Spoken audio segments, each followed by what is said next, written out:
donde podemos entender más algunas explicaciones.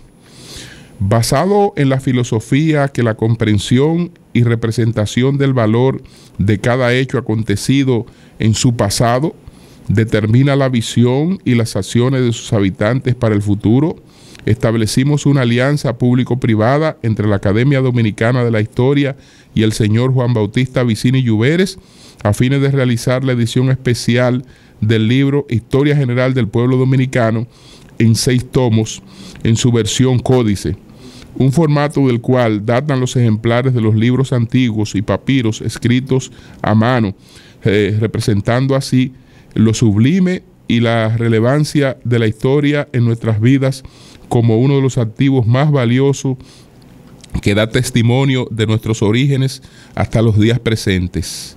La Historia General del Pueblo Dominicano tiene una primera edición, de la cual actualmente circula el tomo 1 desde mayo 2013 y el tomo quinto desde junio 2014, publicada por la Academia Dominicana de la Historia. En esta ocasión nos complace hacerle llegar un ejemplar del tomo 1 de esta edición especial códice, una publicación que fusiona historia y arte mediante narrativa, ilustraciones originales y otros recursos visuales que sentará un precedente único en nuestro país, favoreciendo la promoción de la temática para sectores específicos y para la sociedad general. Esta obra que le enviamos es un ejemplar numerado perteneciente a una colección limitada de 1000 libros destinados a instituciones educativas, academias, universidades, poderes del Estado, museos, toda asociación y o entidad, así como personalidades que promueven la difusión, estudio y conocimiento de la historia de la República Dominicana a nivel nacional e internacional. Esperamos que sea de su grato agrado y que disfrute, y agradeciendo que sea partícipe de la promoción e importante asignatura de nuestro diario vivir. Así que muchas gracias al licenciado Bernardo Vega, presidente de la Academia Dominicana de la Historia, y a Juan Bautista Vicini por este presente que sabremos conservar.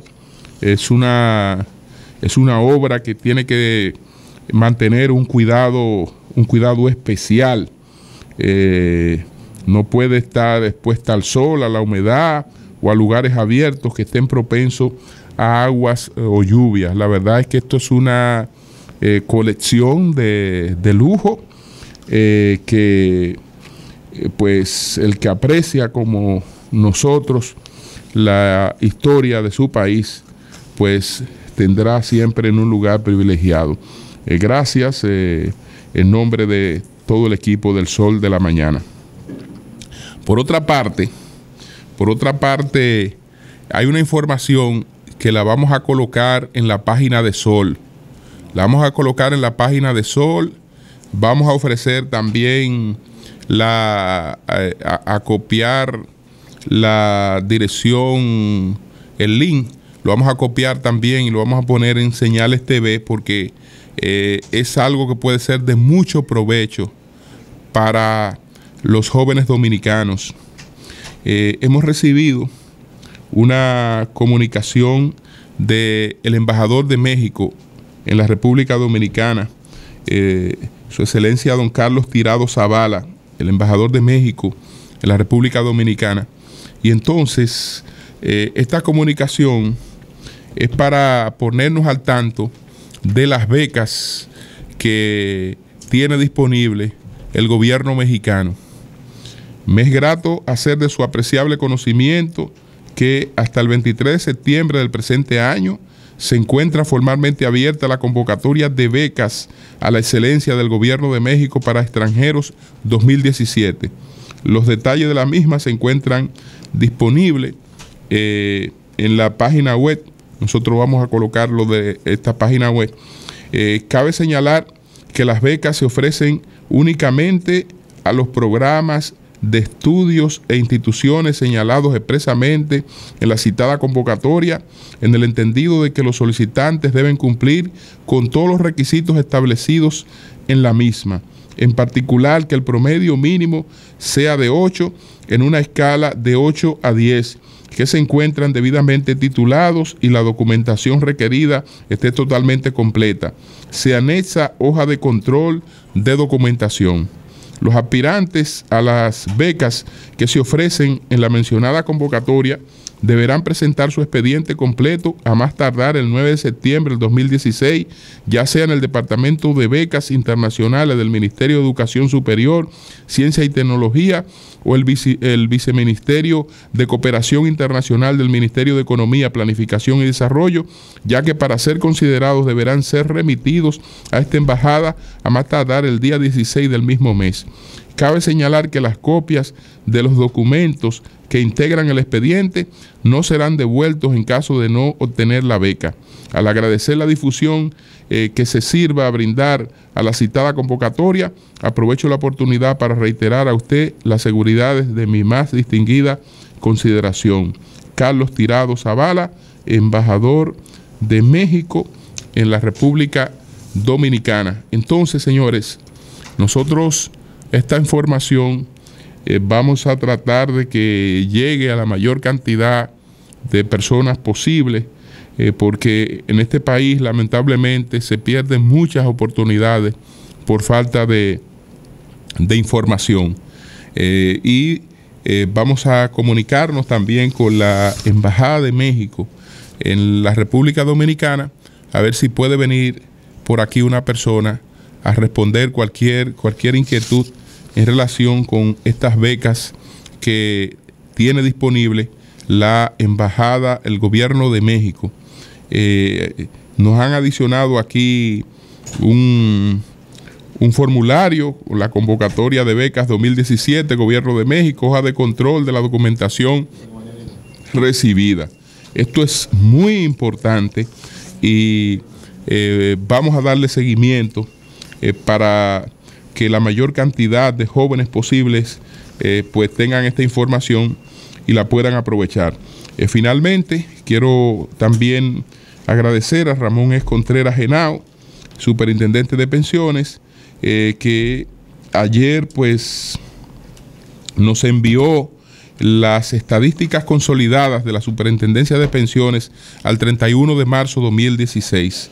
Para tales fines, le hacemos llegar nuestro boletín estadístico trimestral número 51 en formato digital e impreso, donde podrá encontrar los datos más relevantes de nuestro sistema previsional correspondientes al periodo enero-marzo del año 2016.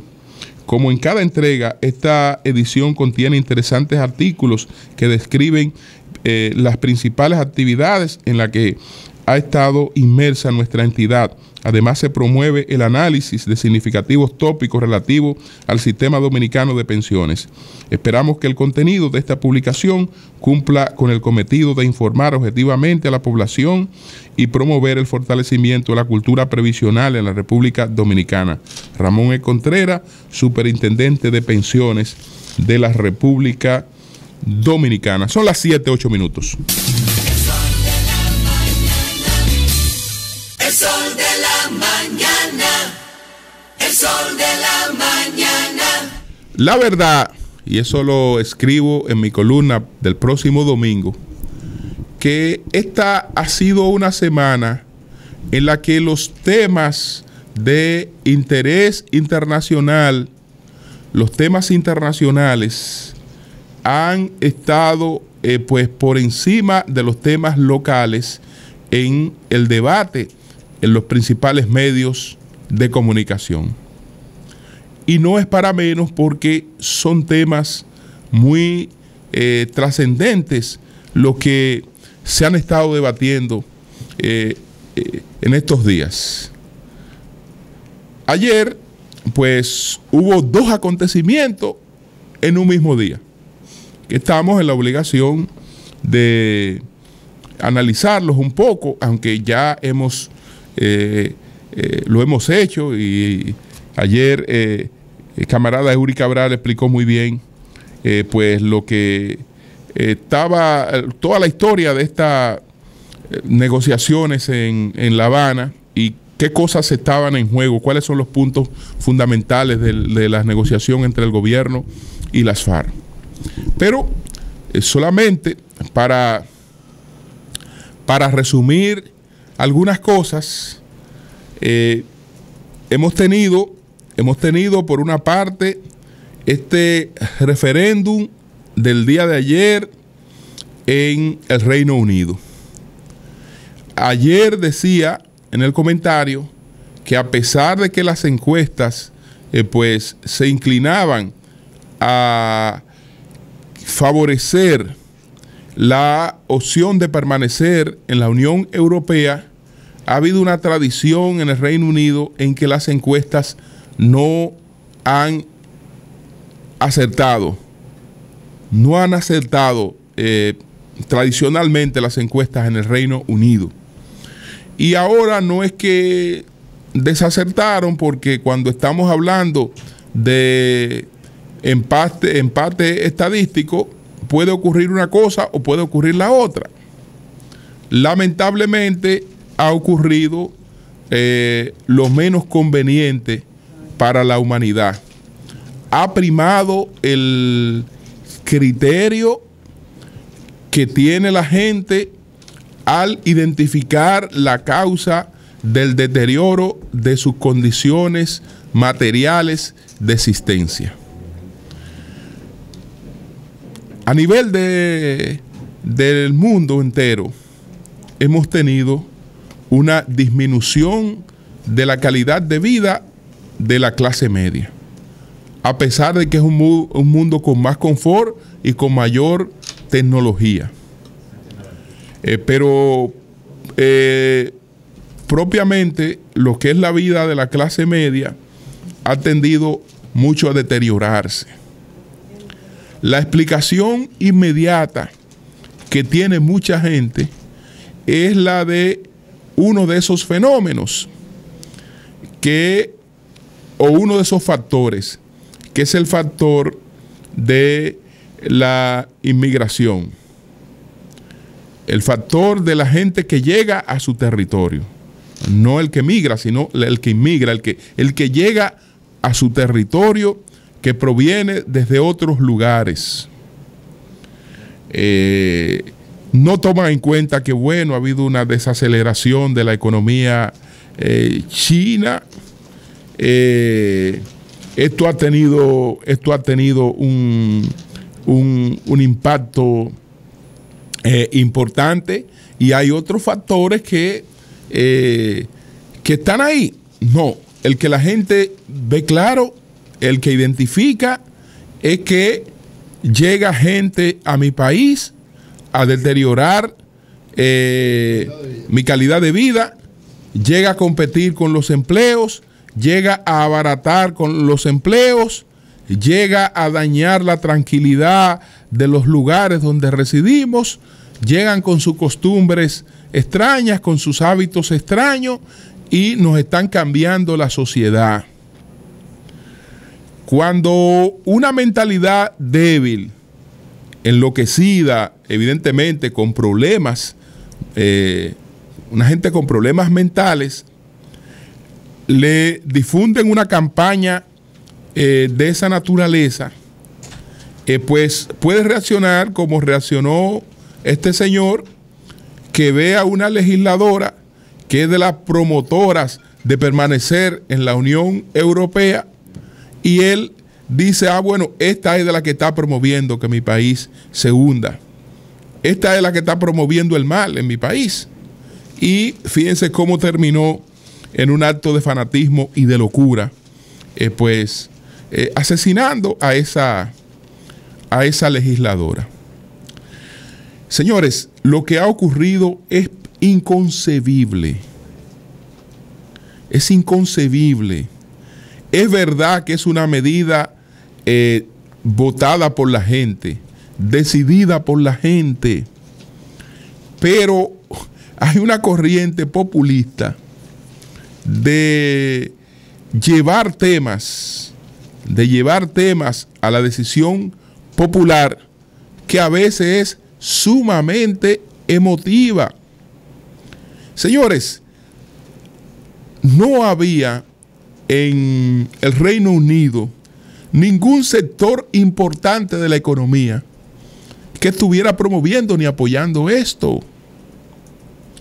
Estamos hablando de que las empresas del Reino Unido contaban con un mercado de 500 millones de personas para hacerle llegar lo que ellas producían sin ningún tipo de restricción, ni de aranceles especiales, ni de carga, ni nada por el estilo. Y estábamos hablando de que los ciudadanos del Reino Unido podían moverse a trabajar en cualquier país de Europa o a residir en cualquier país de Europa sin restricciones. Ellos, en cambio, sí tenían algunas y mantienen algunas restricciones.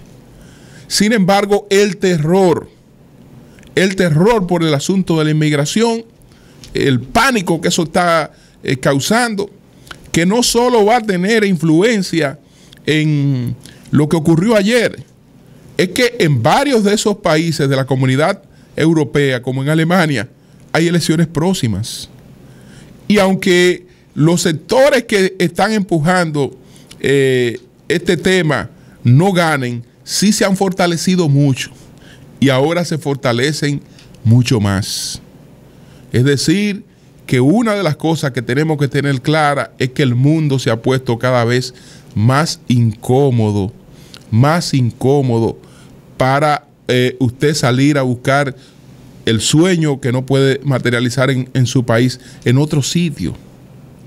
Porque ayer nos llegó esta decisión, pero conjuntamente con esta decisión, mientras se daba esto antihistórico en el Reino Unido, entonces resulta que en Estados Unidos era derrotado definitivamente la reforma migratoria del presidente Barack Obama.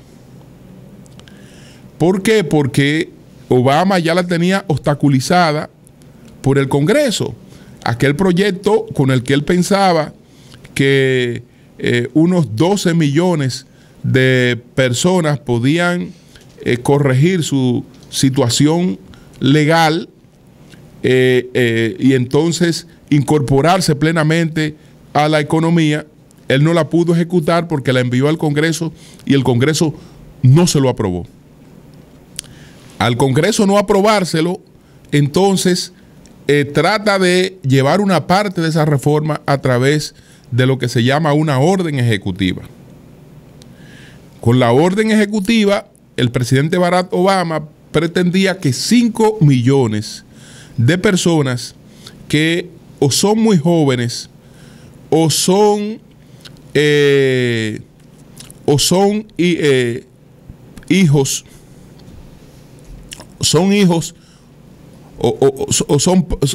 de padres que tienen su situación legalizada, pues pudieran tener esta oportunidad. Eran 5 millones, en conclusión, de personas. Eso fue objetado en 5 estados. Fue objetado en 5 estados. Y en esos 5 estados, entonces, esto fue a parar a la Corte Federal de Apelaciones del Quinto Circuito en New Orleans. Esta corte, pues, para decirlo de algún modo, tumbó la orden ejecutiva de Obama. Y entonces el caso fue a la Suprema Corte de los Estados Unidos. La Suprema, pues, ahora tiene 8 miembros porque murió un juez que no ha sido sustituido, que es el juez Antonin Scalia. Y ayer esa Suprema Corte de Justicia entonces tuvo una votación 4-4, es decir, no tuvo decisión. Al no tener decisión, ocurre lo mismo que aquí. Si ocurriera una cosa como esa, es que la sentencia de la corte anterior es la que se aplica. Es verdad que no tiene carácter jurisprudencial, etcétera, pero a los 5 millones de gente no le interesa eso. Lo que le interesa es que quedan sin protección. Tal vez algunos podrán apelar porque no todos, hay varios estados que no están bajo estas decisiones y entonces pudieran apelar, pero la mayor parte de la gente es gente sin recursos. Caramba, esto es lamentable. Entonces, fíjense cómo un país, por el terror a la inmigración, decide irse de un sistema de integración que para el mundo representa un punto de equilibrio. Para el mundo civilizado, la fortaleza europea es un colchón de equilibrio. Es un colchón. Ustedes se imaginan, por ejemplo, que ocurra otro de los graves peligros que confronta la humanidad en estos momentos, que fuera el triunfo de Donald Trump en Estados Unidos, y que usted tuviera a un presidente como Donald Trump en Estados Unidos, y usted tuviera a Vladimir Putin en la Unión Soviética, y tuviera en Rusia, y tuviera, por ejemplo, un presidente chino también en las mismas condiciones. Ahí solamente el punto de equilibrio es Europa. El punto de equilibrio, el punto de moderación es Europa. Una Europa debilitada, porque esto, mire, se podía decidir el quedarse o no quedarse. La forma en la que ha sido decidido, en la que se ha dividido la votación en dos mitades, como quiera dejaba un problema planteado. Como quiera dejaba un problema planteado. Naturalmente, es probable que se arrepientan en el futuro de esta decisión, porque la Unión Europea está ahora en la obligación de endurecerle las cosas al Reino Unido para poder comercializar sus productos en el mercado europeo. No lo podrán hacer bajo las mismas condiciones que lo hace Francia o que lo hace Alemania. Y el otro peligro es que hay la economía alemana es la principal economía de Europa.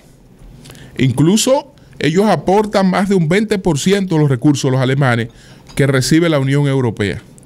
Pero como el Reino Unido aportaba un 12% y Francia aportaba un 15%, esos aportes de Francia y del Reino Unido frente a lo de Alemania constituían un equilibrio. Ahora Alemania es la que pone el dinero. Y entonces esto crea una situación totalmente distinta.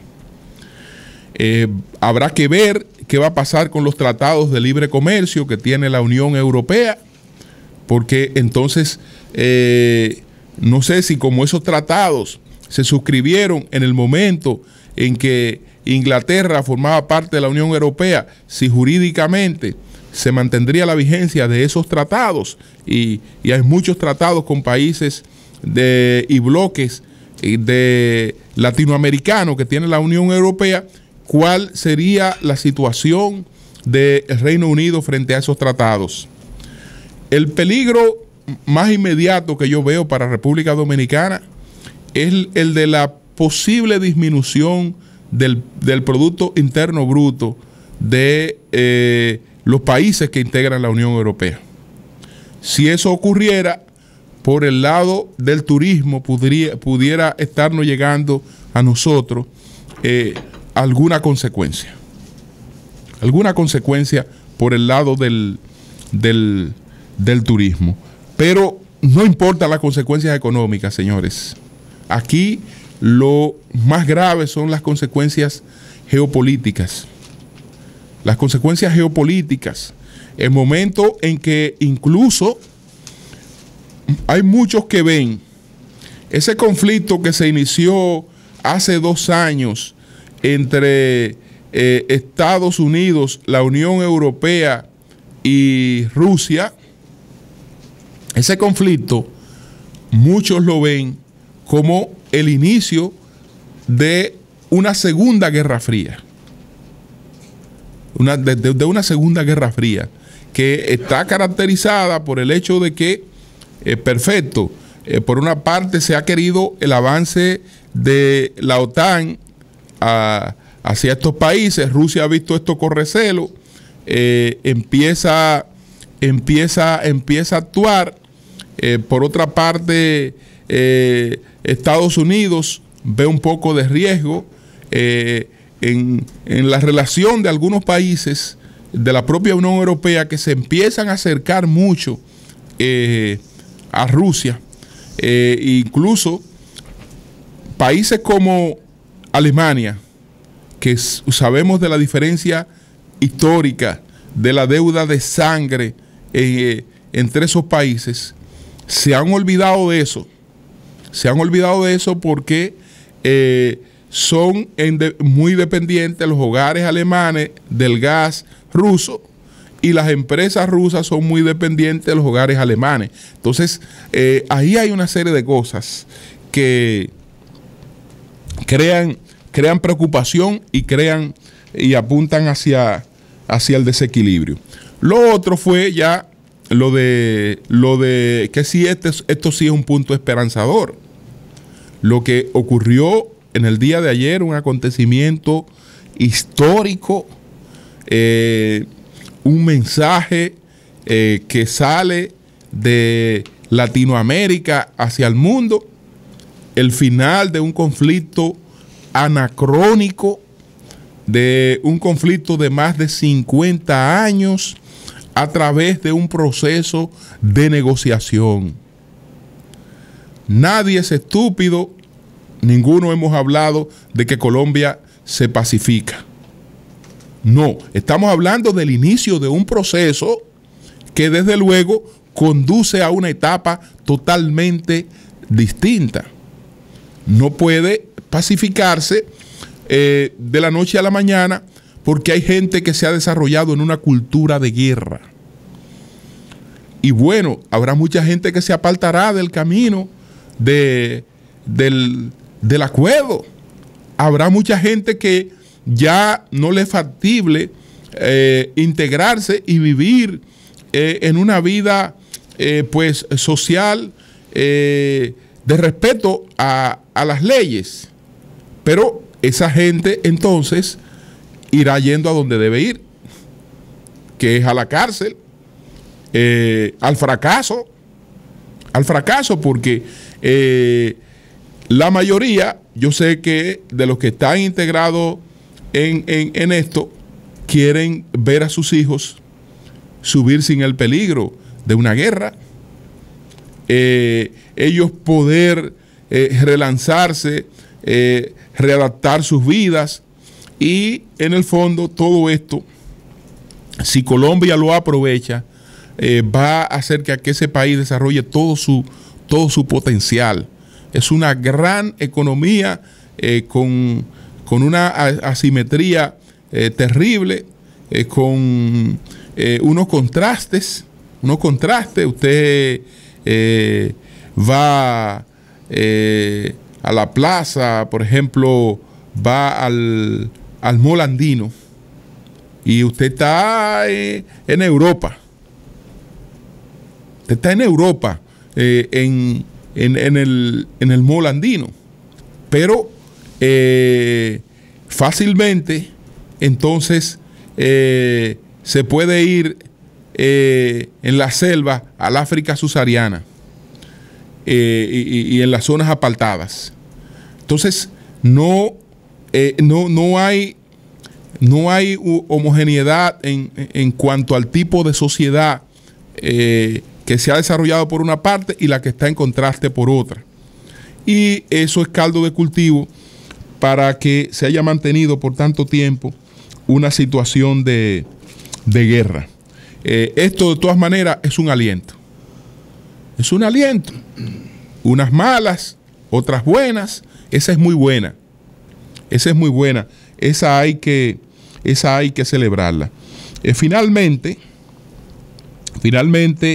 el Tribunal Superior Electoral declaró inadmisible un recurso de amparo preventivo del PRM reclamando unas diputaciones, pero el argumento esta vez no era que mi gente ganó esa diputación porque mi gente tenía más votos que al que se la otorgaron. No, ese no era el argumento. El argumento es, eso me toca en condición de minoría. ¿Sacó usted más votos que el al último que se le asignaron? No. Es que la ley dice que con donde hay 2 o 3, por lo menos tiene que haber uno de la minoría. No, lo que establece es que para lograr esa proporción se usa un método. Se usa un método. Y es verdad que el método distribuye, porque el método de Hon es una garantía de distribución. Pero eso tiene que ser una garantía de distribución usted alcanzando votos. Porque si en una población hay 2 candidatos a diputados y va y la gente y le da sobre un 60, un 63, un 64%, un 65% a un lado, un 70% a un lado, en una circunscripción, por ejemplo, ¿qué pasa? Que lamentablemente quien ha recibido esa votación en la distribución se queda con todos los diputados. Ahora, si el otro sacó un 60 y usted un 40, ya la situación es distinta. Entonces, eso se declaró inadmisible. Cambio fuera, Mauri. El sol de la mañana. El sol de la mañana.